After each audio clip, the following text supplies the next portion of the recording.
আসসালামু আলাইকুম আরহামাতুল্লাহ। সুপ্রিয় বিশ্ব মানবতা, সকলের কাছে একটা আকুতি, আজ মানুষ হয়ে যদি মানুষের সম্মান, ইজ্জত, মর্যাদা, ন্যায়, ন্যায্য অধিকার পাওনা বুঝে না দেওয়া যায়, তাহলে কেমন করে মানুষ হয়?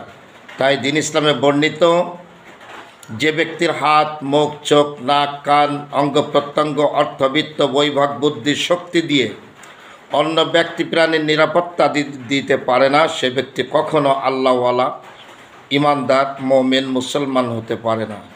তাই কে পুরুষ, কে নারী, কে মুসলিম, কে অমুসলিম, কে আত্মীয়, কে অনাত্মীয়, কে কাছে, কে দূরে, সেটা বড় কথা নয়।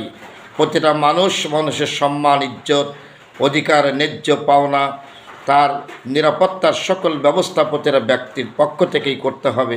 আল্লাহ যেন এই নিরাপত্তার ব্যবস্থা, এই জ্ঞান, বুদ্ধি, এই আচরণ, স্বভাব, চরিত্র আমাদের সকলের হৃদয় অন্তরে দান করেন। আমিন। আমা তৌফিক ইল্লা বিল্লাহ। আসসালামু আলাইকুম ওয়া রাহমাতুল্লাহ।